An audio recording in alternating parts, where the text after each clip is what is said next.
नमस्कार, बहुत स्वागत है आपका न्यूज़ 18 का डिजिटल प्लेटफॉर्म आप देख रहे हैं। मैं हूं आपके साथ ऋतु सिंह, मेरे साथ जुड़ गए हैं मेरे सहयोगी आनंद। एक तरफ जहां इस्लामाबाद में बातचीत की तैयारियां हैं तो दूसरी तरफ एक बड़ा हमला हुआ है ईरान की तरफ से।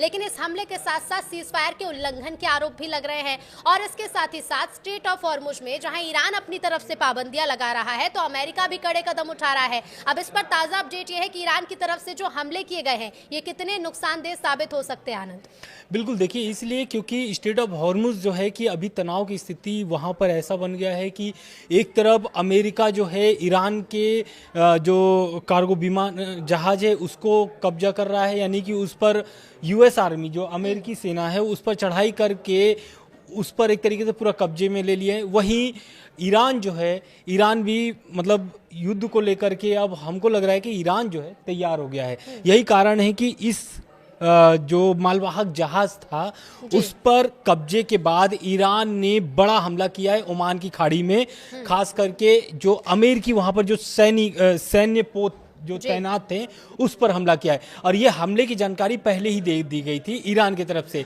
जब सुबह खबर आई थी कि ईरान का जो कार्गो विमान है, कार्गो जो जहाज है उस पर अमेरिकी सेना ने हमला करके कब्जा कर लिया है, यानी उस पर अपना नियंत्रण बना लिया है। उसके बाद जो है कि ईरान लगातार एक्शन मोड में आया है और आईआरजीसी ने बहुत बड़े बड़े कदम भी उठाए उस हमले कब्जे के बाद।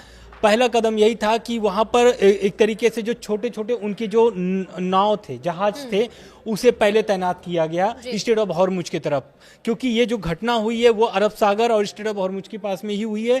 और इस घटना के बाद से चीन भी इस पर निंदा किया इस खबर पर। क्योंकि वो जो जहाज था कार्गो विमान वो जा रहा था, टोस्का उसका नाम है उस विमान का, और वो जा रहा था चीन, ईरान से चीन की ओर जा रहा था। और उसमें उस जहाज के अटैक के बाद चीन का भी बयान आया और चीन ने इस घटना को लेकर के निंदा जताया है। क्योंकि इस पर इसलिए बोला है चाइना ने क्योंकि उनको पता है कि स्टेट ऑफ हॉर्मुज में जिस तरीके से तनाव की स्थिति बन रही है, आने वाले समय में युद्ध होना तय है। और यही कारण है कि जो पाकिस्तान के इस्लामाबाद में जो बैठक होने वाली थी उस बैठक को लेकर के भी अब एक तरीके से सवाल उठने लगे हैं, क्योंकि बैठक होना अब तय नहीं लग रहा है, ऐसा समझ में आ रहा है। बिल्कुल, क्योंकि अभी तक जितनी भी बैठकें हुई हैं आनंद, उन बैठकों में किसी भी तरीके का सकारात्मक नतीजा निकलकर सामने नहीं आया, बल्कि हमने देखा है कि उसके बाद शर्तों को लेकर कई बड़ी बातें भी निकलकर सामने आई।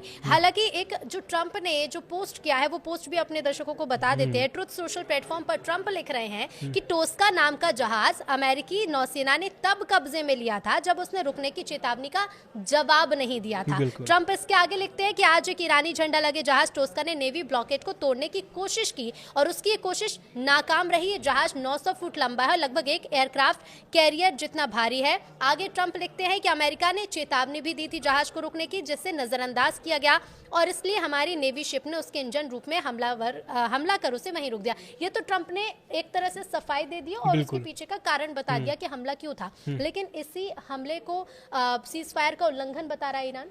बिल्कुल उल्लंघन बता रहा है। ये जो घटना हुई है इसलिए हुई है क्योंकि ट्रंप ने जो एक और बयान सुबह दिया था उसमें ये दिया था कि जो अमेरिकी सेना का या फिर अमेरिकी नेवी का जो नाकेबंदी है स्टेट ऑफ हॉर्मुज के पास, वहां पर उस नाकेबंदी को तोड़ने का प्रयास ईरान ने किया था, ऐसा ट्रंप का आरोप है। ट्रंप का कहना है कि वो अमेरिकी जो नाकेबंदी है उसको तोड़ने के लिए ईरान ने अपने कार्गो विमान आगे भेजे थे और उसको लेकर के पहले हमला नहीं किया गया था। पहले बाकायदा 6 घंटे तक उन्होंने इंतजार किया है और चेतावनी दिया है कि आप अपने जवाब दीजिए। उनके जवाब नहीं आने पर अमेरिकी नौसेना ने उस पर कार्रवाई करना शुरू किया और हमले के बाद फायरिंग भी हुई है, गोलीबारी भी हुई है। इस गोलीबारी के बाद अमेरिकी सेना ने अपने नियंत्रण में लिया, यानी कि जहाजों पर चढ़ करके पूरे नियंत्रण में जहाज अपने कब्जे में ले लिया है।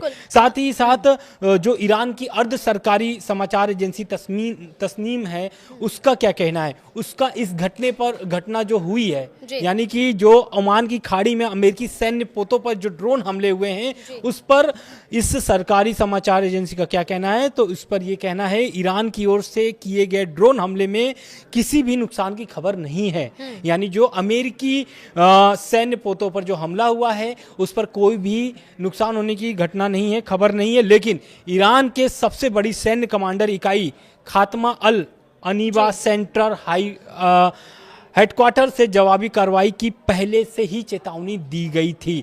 जैसा कि मैंने आपको बताया कि इस घटना के बाद जब अमेरिका कब्जा कर लेता है कार्गो विमान पर, उसके बाद ईरान का बयान आता है और ईरान बहुत कड़ी प्रतिक्रिया देता है इस मामले को लेकर के, और वो कहता है कि अमेरिका ने जो युद्ध सीजफायर का जो उल्लंघन किया है उस उल्लंघन का जवाब अमेरिका को मिलेगा।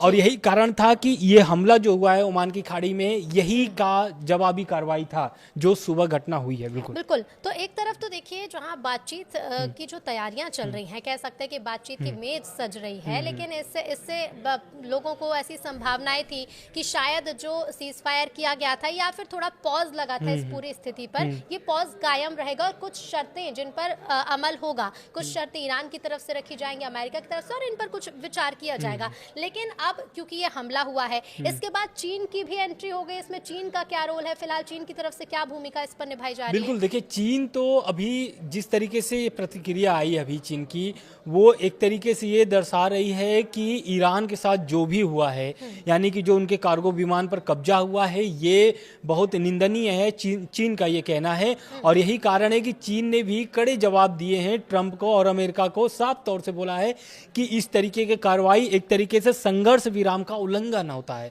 यानी कि उल्लंघन हो रहा है। जो आपने सीज फायर करा था उसका खुद ही आप उल्लंघन कर रहे हैं, ऐसा चीन का कहना है। साथ ही साथ जो बैठक होने वाली इस्लामाबाद में, वो बैठक अब शायद रद्द हो जाए। क्यों रद्द हो जाए?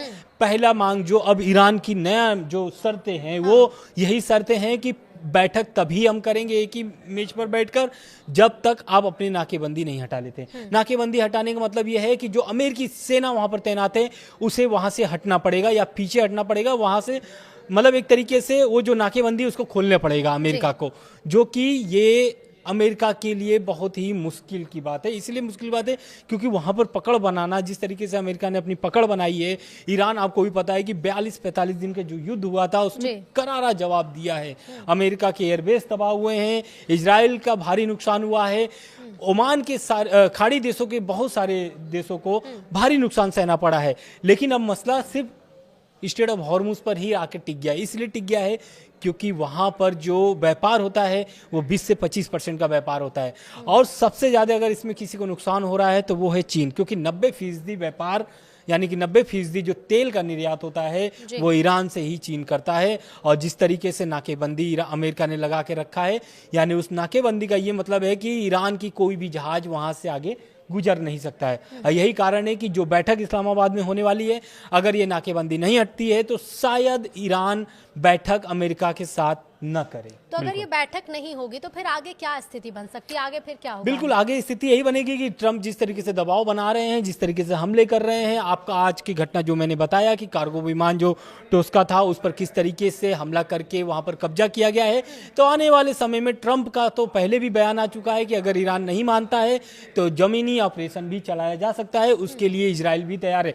आज की घटना के बाद इजराइल IDF का क्या बयान आया? IDF का बयान है कि इजराइल पूरी तरीके से, यानी कि IDF पूरी तरीके से तैयार है युद्ध लड़ने के लिए, यानी फिर से हमला हो सकता है। पहला हमला अगर होगा तो वो अमेरिका इजराइल की तरफ से ही किया जा सकता है, क्योंकि ईरान जिस तरीके से अभी कार्गो विमान पर कब्जा किया गया है उसके बाद ईरान ने एक तरीके से हमला किया है जो उनके युद्धपोत थे। अब युद्धपोत पर कोई भी ऐसा नुकसान की खबरें नहीं है, लेकिन अभी तक इस मामले को लेकर के अमेरिका की तरफ से कोई भी बयान नहीं आया है। बिल्कुल, अब बातचीत पर तो नजरें टिकी हुई हैं, लेकिन आप जैसे चीन का जिक्र कर रहे हैं आनंद, की चीन को बड़ा नुकसान झेलना पड़ रहा है, इसका बड़ा खामियाजा भुगतना पड़ रहा है। दूसरे देश भी आर्थिक रूप से काफी प्रभावित हो रहे हैं।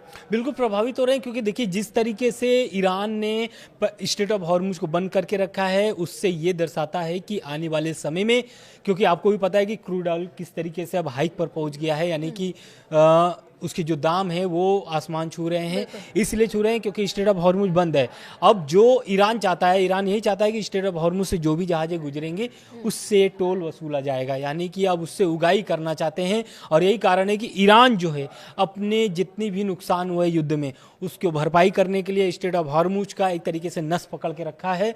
और स्ट्रेट ऑफ हॉर्मुज पर जब तक मसला नहीं सुलझता है तब तक समझ लीजिए कि अमेरिका और ईरान की जो बैठक की बात चल रही है वो शायद तय न हो पाए, ना बैठक कर पाए, ये भी हो सकता है। बिल्कुल, और देखना यही होगा आनंद अब कि ये बातचीत जो होने वाली थी इस्लामाबाद में, जिसकी तैयारियां चल रही थी, ये बातचीत अगर होगी तो किन शर्तों पर होगी, और अगर नहीं होती है तो उसके बाद ईरान, अमेरिका, इजराइल की तरफ से क्या कदम अगर उठाए बैठक जाएंगे? अगर होती भी है तो शर्त उनको मानना ही पड़ेगा, यानी कि अमेरिका को अपनी नाकेबंदी जो है वहां से हटाना पड़ेगा।